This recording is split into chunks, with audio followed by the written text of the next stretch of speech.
할렐루야. 내 영혼아 주 찬양. 할렐루야. 우리 주님을 찬양하자고 하는 이 귀한 우리 찬양대의 메시지가 우리 모두의 마음속에 아멘으로 응답되는 찬양이 될 수 있기를 바랍니다. 오늘도 찬양대 감사드립니다. 저는 지난 주간 화요일부터 목요일까지 마포지방 목회자 세미나에 다녀왔습니다. 여러 유익한 강좌들이 있었는데 그 중에 목회와 건강에 대한 강좌가 있었습니다. 근데 그때 목사님 한 분이 간증을 해주셨는데 아주 굉장히 큰 감동과 은혜를 받았고 또 우리의 건강 관리에 큰 도움을 주는 그런 이야기를 해주셨습니다. 크게 경제적인 어떤 부담이 되는 것도 아니고 우리가 관심과 의지만 있으면 얼마든지 가능한 그런 것들인데 이분은 먼저 몇 년 전에 위암에 걸려서 수술을 받으셨습니다. 그리고 약물 치료하는 가운데 약물 중독 현상이 일어나면서 그것이 혈액암으로 또 발전이 됐어요. 그래서 거의 70~80%가 혈액에 암이 퍼져 있었는데 그것과 더불어서 류마티스 관절염 또 디스크 한마디로 그의 몸은 종합병원과 같은 그런 상황이었다고 고백했습니다. 병원에서도 다른 약물 중독 현상 때문에 다른 약을 어떻게 처방할 수가 없어서 의사가 연구하고 고민해가지고 자연요법을 몇 가지 가르쳐 주었습니다. 첫째는 물을 많이 마셔라. 그런데 특별히 따뜻한 물을 마셔야 된다. 찬물은 중독이다. 그렇게 가르치면서 그 가운데 잠자리 들기 전에 꼭 한 컵, 그리고 아침에 일어나서 꼭 한 컵, 정기적으로 그 물을 다른 때도 많이 마셔야 되지만 잠자리 들기 전에 또 일어나서 이 두 번은 꼭 지켜야 된다라고 가르쳐 주셨답니다. 그리고 매일 유산균을 먹어라. 그리고 세 번째는 토마토를 삶아서 화분과 꿀을 약간 가미해가지고 매일 먹도록 해라. 이 세 가지를 처방을 해줬어요. 근데 이분이 다른 약으로 도저히 자기의 몸을 컨트롤할 수가 없으니까 이 세 가지의 자연요법에 대해서 아주 철저하게 그렇게 지켰습니다. 자기의 생명과 직결된 것이었기 때문에 더 그렇게 했겠죠. 기도 많이 하면서 3년을 한결같이 이 세 가지 원칙대로 자기 관리를 했더니 얼마 전 검진 결과 암세포가 깨끗하게 사라졌다라고는 결과를 받았답니다. 할렐루야. 그러면서 이제 그분이 그런 결과를 가져왔으니까 자기도 이게 뭐 그렇게 큰 효과나 도움이 될까라고 생각했지만 다른 방법이 없으니까 그 방법을 계속 해왔다는 거예요. 그런데 이제 결과를 얻고 보니까 그게 엄청난 그런 도움이 됐구나라는 사실을 알게 돼서 우리 목회자들과 나누는 그런 시간을 갖게 되었습니다.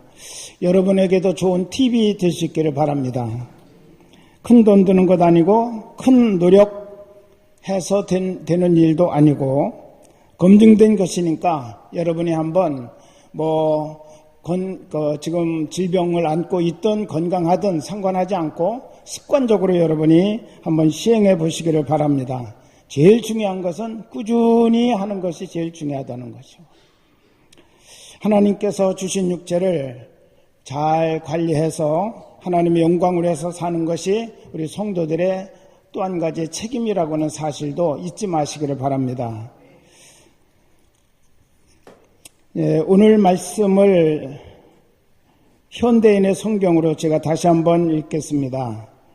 그러나 내게 유익하던 그 모든 것을 나는 그리스도를 위해 다 버렸습니다. 더구나 내가 모든 것을 잃어버린 것처럼 여기는 것은 내 주 그리스도 예수님을 아는 지식이 훨씬 더 가치가 있기 때문입니다. 나는 그리스도를 위해 모든 것을 잃어버렸습니다. 내가 그 모든 것을 쓰레기처럼 여기는 것은 그리스도를 얻고 그분과 완전히 하나가 되기 위한 것입니다. 이제 나는 율법을 지켜서 내 스스로 의롭게 된 것이 아니라 그리스도를 믿음으로 의롭게 되었습니다. 이 의는 어디까지나 믿음에 근거한 것이며 하나님이 주신 것입니다. 내가 원하는 것은 그리스도를 바로 알고 그분의 부활의 능력을 체험하며 그분의 고난에 참여하고 그분의 죽음을 본받아 어떻게 해서든 나도 부활하는 것입니다. 내가 이 모든 것을 이미 얻었다는 것도 아니고 완전해졌다는 것도 아닙니다. 다만 그리스도 예수께 잡힌 바 된 그것을 잡으려고 계속 달려가고 있습니다. 이 마지막 부분을 또 이렇게도 번역을 해놨어요. 다만 그리스도 예수님이 나를 위해 마련하신 상을 받으려고 계속 달려가고 있습니다. 아멘. 10월 마지막 주일은 종교개혁 주일입니다. 1517년 10월 31일 마르틴 루터가 독일 비텐베르크 성당 정문에 교회가 가르치고 있는 교리나 신앙의 내용이 성경에 위배되는 것들이 많고 자기가 조사를 해보니까 95개나 되더라. 그래서 95개의 성경과 맞지 않는 그런 내용들을 써서 성당 정문에다 붙이고 개혁을 선언하게 되었습니다. 특별히 금년이 1517년이니까 종교개혁 500주년이 되는 해입니다. 루터의 종교개혁 내용을 통해서 오늘 우리들의 신앙과 교회 생활 그리고 우리 성도로서의 사회생활 가운데 변화되어야 할 부분을 살피고 새로워지는 계기를 갖는 시간이 되기를 바랍니다. 종교개혁 5대 강령이 있습니다. 종교개혁자들, 루터뿐만 아니라 칼빈 또 그의 많은 종교개혁자들이 그 시대에 일어나서 함께 이 개혁을 추진해 나갔었는데 이분들의 그 선포한 내용을 쭉 묶어보니까 5대 강령이라고 그렇게 말할 수 있다라고 합니다. 5가지의 솔라라고 그렇게 표현하기도 합니다. 솔라라는 말은 only, 오직이라는 그런 뜻이죠. 루터가 3가지를 강조했고 칼빈이 2가지를 더 거기에 강조했어요. 물론 5가지를 그분들이 다 인정하고 했던 것이지만 강조하는 부분들이 조금씩 다르다 보니까 이 루터의 3가지와 칼빈의 2가지를 묶어서 5가지 강령이라 그렇게 우리가 말합니다. 솔라 스크립투라 해서 오직 성경은 신앙과 삶의 기준이다라는 거죠. 솔라 그라티아 오직 은혜, 구원은 우리들의 노력으로 얻어지는 것이 아니라 하나님의 선물이며 이것이 바로 신앙의 힘이다라는 것입니다. 솔라 피데 오직 믿음, 이거는 종교개혁의 주제이기도 합니다. 그리고 이것은 하나님과 우리 인간이 만날 수 있는 중요한 채널이기 때문에 오직 믿음으로 하나님 앞에 서야 된다는 것을 말씀하고 있습니다. 또 솔라 크리스투스, 오직 그리스도, 유일한 구원의 조건이며 신앙의 내용 전부라고 말할 수 있는 부분이라고 말할 수 있습니다. 솔라데오 글로리아, 오직 하나님께 영광이라고 하는 주제인데 신앙과 삶의 목표가 되는 거죠. 이렇게 5가지의 이 내용은 성경이 강조하고 있는 핵심적인 내용이기도 하고 우리들이 가지고 있는 신앙에 있어서 이 5가지의 내용이 다 온전하게 포함되어져 있어야 되는데 중요한 것은 솔라입니다. 오직이냐라는 거죠. 그냥 적당하게 성경 그냥 대충 인정하고 보는 것, 또 그냥 적당한 믿음 갖는 것, 그것이 아니라 개혁자들은 솔라를 강조했어요. 오직이라는 거죠. 오직 성경, 오직 은혜, 오직 믿음, 오직 예수 그리스도, 오직 하나님께 영광이라고 하는 이 5가지의 타이틀을 여러분이 늘 마음에 담고 내 신앙을 살피는 그런 하나의 표대로 삼으시기를 바랍니다. 이 하나하나에 대해서 저희가 이제 종교개혁주의를 전후해서 이 5가지 내용을 한 주에 한 타이틀을 가지고 우리가 말씀을 나누도록 하겠습니다. 우리는 개혁이라고 하는 단어가 나오면 분명히 뭔가 잘못되고 삐뚤어져 있고 타락되어 있다라는 것이 전제가 되는 거죠. 중세교회가 엄청난 그런 타락을 가져왔기 때문에 역사가들도 중세를 암흑기라 그렇게 표현하기도 했습니다. 1세기서부터 4세기까지 약 300년에 걸쳐서 10명의 로마 황제가 기독교를 박해를 했습니다. 그래서 그때는 드러내놓고 교회에 간판을 달거나 십자가를 내걸거나 또 드러내놓고 큰 소리로 찬양하거나 예배 드릴 수가 없었어요. 모두가 다 가정교회입니다. 10명, 20명 소그룹의 가정교회. 여러분이 지금 성경에 나오는 우리 빌립보서 또 에베소서 갈라디아서 데살로니가서 이런 곳은 전부 그때 당시 작은 교회들 가정에서 모여지는 그런 교회들에 대해서 사도 바울이 서신을 보낸 거예요. 신앙생활을 지도하기 위해서 서신을 보낸 건데 지금 같은 그런 대형 교회들이 그때는 있을 수도 없었고 존재하지도 않았습니다. 그렇지만 여기에는 오직 복음은 살아있었어요. 피 묻은 그리스도의 복음이 가슴에 살아있었고 그것을 목숨을 바쳐서 전도하고 증거하는 일을 그들은 힘을 다해서 했다는 것입니다. 갖은 핍박이 다 있었지만 그러나 그들의 신앙은 살아있었고 그들의 영혼은 살아있었다는 거죠. 그리고 그들의 이런 신앙은 바로 오직 예수 그리스도 그분만을 가슴에 품음으로 말미암아 가능했던 일이었다라고 그렇게 말합니다. 그러다가 주후 313년 콘스탄티누스 황제가 기독교를 공개적으로 인정을 했습니다. 이제는 드러내놓고 기독교 신앙을 가져도 좋다라고 인정을 하고 얼마 지나지 않아서 기독교가 로마 제국의 국교가 됩니다. 그래서 국교가 되고 나니까 로마 시민권자는 무조건 법적으로 누가 되는 거예요? 기독교인이 되는 거예요. 그래서 태어나면 교회 가서 세례를 받아야, 영아 세례를 받아야 그 사람의 이름이 호적에 올라갑니다. 결혼하게 돼도 교회에 가서 결혼식을 해야 그 사람들이 법적으로 한 가정으로 인정을 받습니다. 죽으면 교회 가서 장례식을 치러야 제대로 장례가 진행이 되는 것입니다. 적어도 평상시 그들이 교회 생활을 안 했어도 평생 3번은 꼭 교회를 들러야 돼요. 그런데 중요한 사실은 이들이 법적인 그리스도인, 명목상의 그리스도인이 되다 보니까 그리스도인이라고 하는 이름은 가지고 있지만 내 안에 그리스도가 없다는 거죠. 피 묻은 그리스도의 복음이 없다는 거예요. 이제 기독교가 국교로 인정을 받고 그때부터 교회들이 이제 건물이 세워지고 큰 십자가가 올라가고 대형 교회들이 세워져서 이제는 수백 명씩 수천 명씩 모여서 예배하는 그런 어마어마한 교회들이 일어나기 시작을 합니다. 왕이 와서 거기에 예배를 참석하고 성찬을 받습니다. 이런 상황이 되다 보니까 굉장히 기독교가 성황하고 부흥하는 것 같았는데 내면의 생명력은 점점 사라져갔다는 거예요.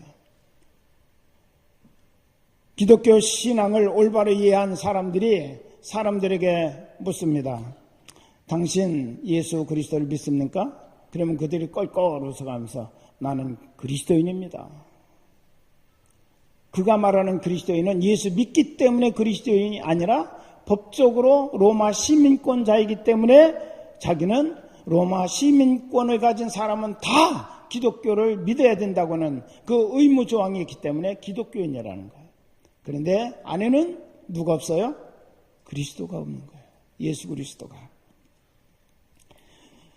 그러다가 이제 교황이 정치와 야합을 시작을 합니다.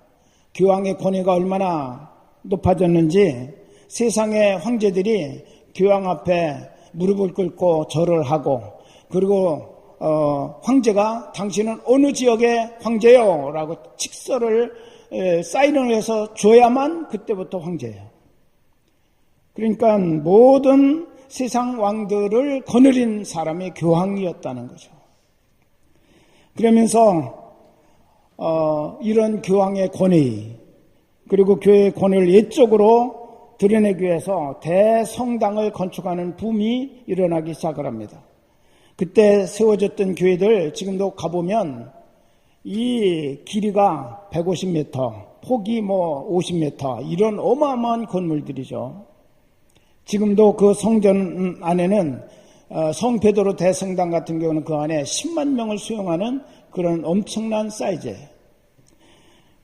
여러분, 그런 성당을 또 우리처럼 그냥 대충 건물만 세워가지고 이렇게 예배실로 쓰는 게 아니라 갖은 장식들을 다 하잖아요. 지금도 여러분이 서양의 대성당들을 가보면 정말 눈이 시둥그레질 정도로 엄청난 많은 장식들을 가지고 있고, 순금으로 만든 그런 어떤 작품들이 지금도 남아있는 것을 보게 됩니다. 이런 성당을 짓기 위해서 뭐가 필요합니까? 재정이 필요한 거죠. 그런데 순수하게 성도들이 내는 헌금 가지고서는 도저히 이런 재정에 충당이 안 되는 것입니다. 결국 만들어낸 것이 교리를 만들어냈어요. 성경에 없는 교리를 만들어내기 시작합니다. 그 대표적인 것이 연옥설입니다. 천국, 지옥만 있는 게 아니라 사람이 죽으면 중간지대가 있다. 연옥이라고 하는 중간지대가 있는데 천국도 못 가고 지옥도 가기가 약간 그런 사람들, 애매한 사람들은 연옥에 가서 대기하고 있다. 거기에 이제는 재정이 붙어버렸어요. 이런 사람들을 위하여 그 후손들이 먼저 가신 선조들 이름으로 헌금을 하면 그 헌금함에 똥 하고 떨어지는 순간에 그분은 연옥에서 어디로 올라가요? 천국으로 올라간다는 거예요. 이게 그 당시 만들어진 교리입니다. 자식들이, 후손들이 선조가 지옥 가는 거 원하는 사람이 어디 있겠어요? 그러니까 너도 나도 힘을 다하여 헌금을, 그분들의 이름으로 헌금을 했습니다. 그래서 그것이 이제는 성당을 지어지는 재정으로 충당이 됐다는 거죠. 성경과는 전혀 근거가 없는 그런 것으로 인연해서 정치가 들어가죠. 이런 헛된 교리들이 만들어지죠. 헌금이 아닌 일반 교리를 빙자한 강제성을 가진 그런 재정들이 운영이 되죠. 이런 것들로 인연해서 중세교회가 타락하기 시작을 했습니다. 가장 중요한 것은 안에 그리스도가 없다는 것이죠. 이런 상황에서 루터라고 하는 분이 이제 수도사가 되고 사제가 됩니다. 그가 하나님께로 집중할 수 있었던 큰 사건이 하나 있었는데 1505년 7월 2일 날 친구와 함께 시골길을 걸어가고 있었습니다. 갑자기 하늘을 찢을 듯한 그런 천둥과 벼락이 떨어지면서 옆에 가던 친구가 그 벼락마저 즉사했어요. 너무너무 놀란 거예요. 그래가지고 두려움 가운데서 그가 하나님 앞에 서원했습니다. 저 살려주십시오. 저 살려주시면 제가 수도사로 평생을 바쳐 하나님께 충성하겠습니다. 그리고 수도사로 서원하고 아버지는 만류했지만 그는 이 길을 걷게 되었습니다. 나중에 정말 더 많이 공부해가지고 성서학 박사 학위까지 받았습니다. 그런데 당시 천주교에서는 고해성사를 열심히 하고 고행을 열심히 하면 제사함을 받고 하나님의 은혜를 받을 수 있다라고 하는 그런 교리가 많이 성행하고 있었습니다. 그래서 열심히 이 루터도 수도사니까 그런 교리에 따라서 열심히 고해성사도 하고 많은 그 음식이라든지 자기 몸을 괴롭게 할 수 있는 고행 이런 것들을 다 해봤지만 마음의 갈등은 더 심해지는 거예요. 제 삶의 어떤 은혜와 평안과 기쁨이 전혀 자기에게 다가오지 않고 계속해서 마음속에 제 의식에 대한 두려움과 갈등이 계속 살아나는 거예요. 어떻게 하면 내가 이 죄로부터 자유함을 얻고 하나님이 주시는 평안함과 하늘의 소망과 기쁨을 내가 소유할 수 있을까? 아무리 애를 써도 되지를 않았습니다. 그러다가 27세 때 그가 로마를 방문할 수 있는 그런 기회가 되었습니다. 로마에는 라테란이라고 하는 성당이 있었는데 여기에는 28개의 계단으로 만들어진 빌라도 계단이라는 계단이 성당으로 들어가는 문에 있었어요. 왜 빌라도 계단이냐? 예수님이 사형온도를 받을 그 당시 빌라도가 서 있던 그 계단이 사형온도를 내릴 때 빌라도가 서 있던 그 계단을 로마로 옮겨와서 그 성당 앞에다가 비치를 했어요. 그래서 빌라도 계단이다라고 그렇게 이름을 붙였습니다. 이 계단을 맨무릎으로 오르면 제사함을 받는다는 속설이 계속 사람들에게 해자가 되어서 정말 모처럼 얻은 로마로 올 수 있는 그런 기회에 나도 제사함을 받아야 되겠다 그렇게 생각하고 이 루터도 옷을 다 걷고 맨무릎으로 계속 계단을 올라가면서 하나님께 제사함에 대한 기도를 드렸습니다. 주기도문을 외우면서 또 올라갑니다. 그런데 제사함의 기쁨과 평강이 거기에도 없었어요. 그리고 그 계단을 올라가서 맨 마지막 자기 마음속에 있는 갈등이 해소되지 않는데 그때 번개같이 지나가는 하나님의 말씀이 그에게 다가왔습니다. 오직 의인은 믿음으로 말미암아 살리라. 할렐루야. 이 말씀이 딱 번개처럼 자기의 가슴에 와닿는 순간 그는 벌떡 일어나서 할렐루야를 외쳤어요. 야, 그렇다.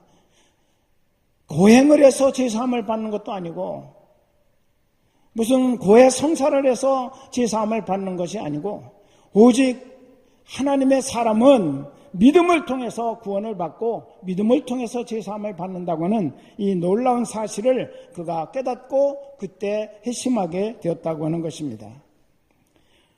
오늘 우리는 종교개혁 5대 강령 가운데 하나 오직 그리스도라고 하는 이 부분을 우리들이 신앙의 중요한 기둥으로 삼고 있습니다.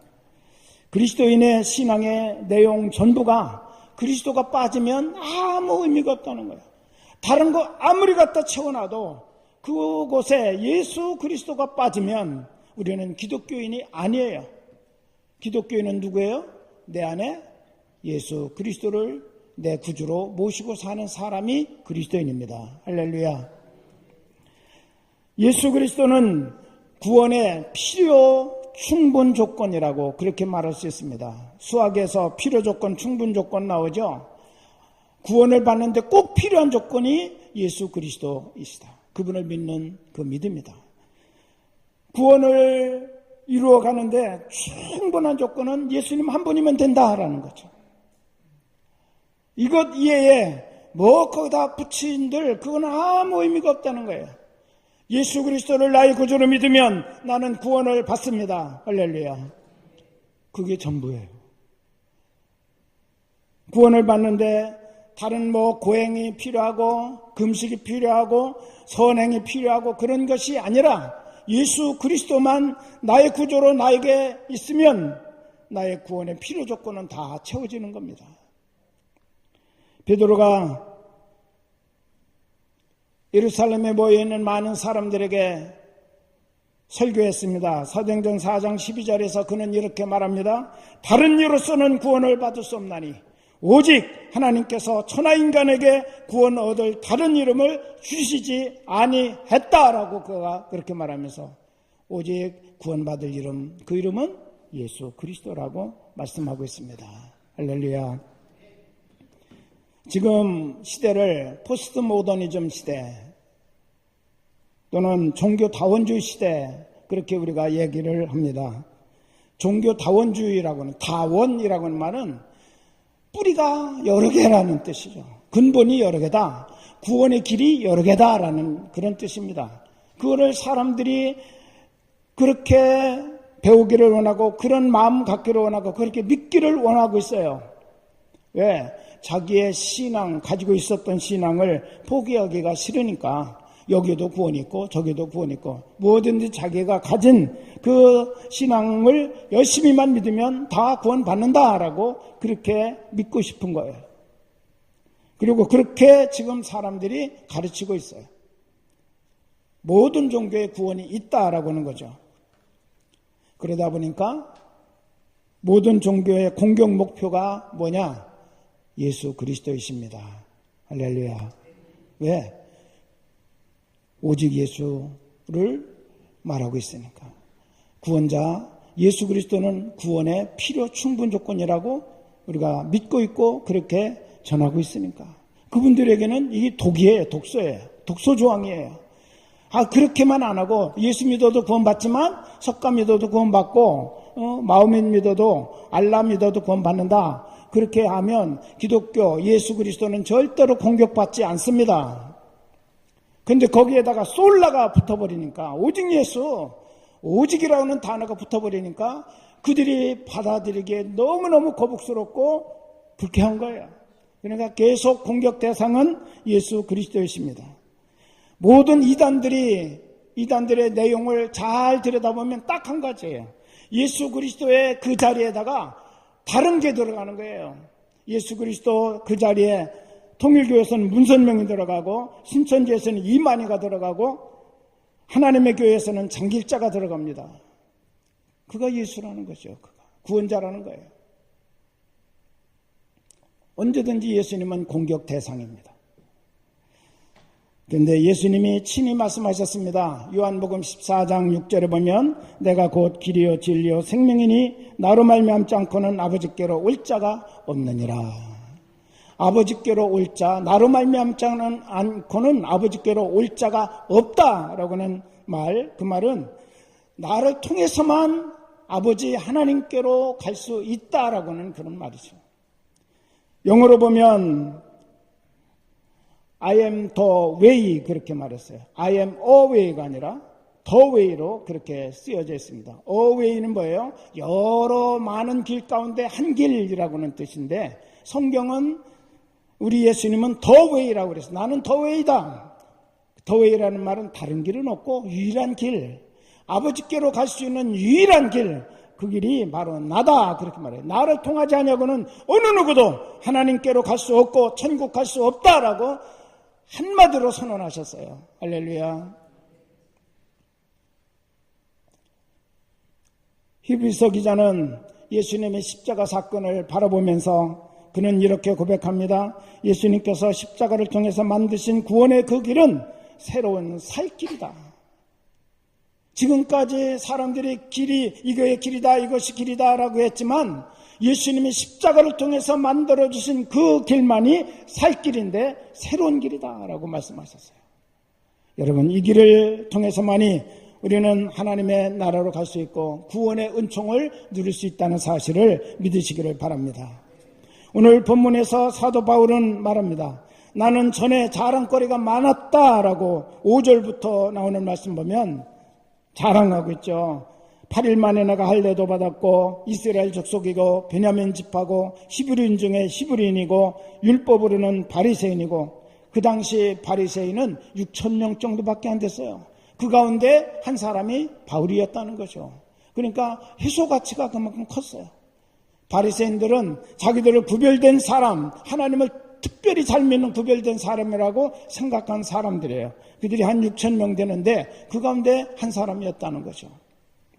하나님께 대한 열심으로는 교회를 박해했고 율법의 의를 가지고 따진다면 나는 흠이 없는 자다라고 그렇게 말했습니다.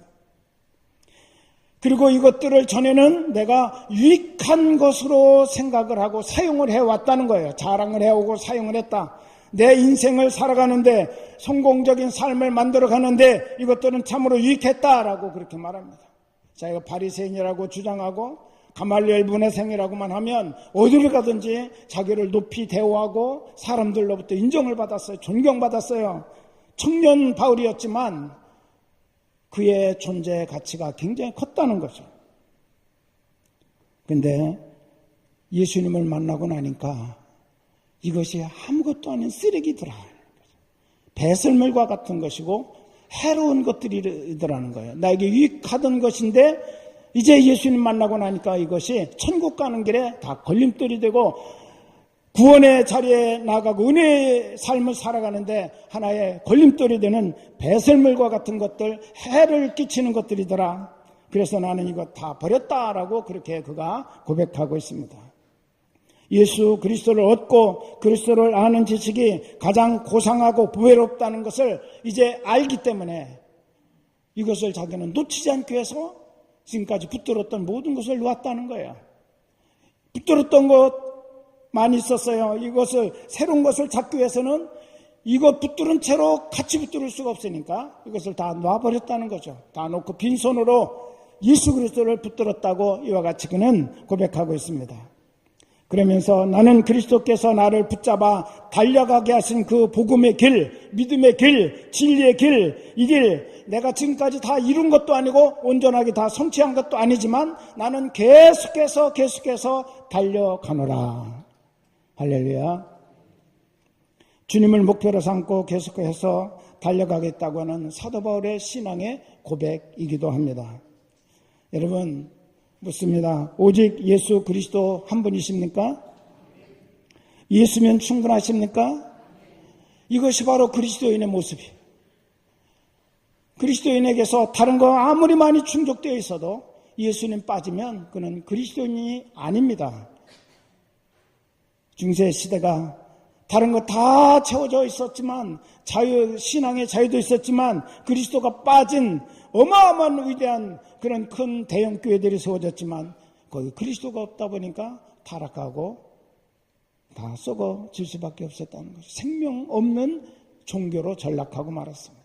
오늘 우리는 생명 없는 신앙 종교인이 될 것입니까? 아니면 정말 예수 그리스도 때문에 생명이 충만하고 그 주님과 함께라면 어떤 것도 나는 가능하다고 말할 수 있는 그런 담대한 그리스도인으로 살아가겠습니까? 오늘 여러분에게 예수 그리스도 한 분으로 충분한 그런 인생으로 살아갈 수 있는 축복이 있기를 주의 이름으로 축원합니다. 기도하겠습니다.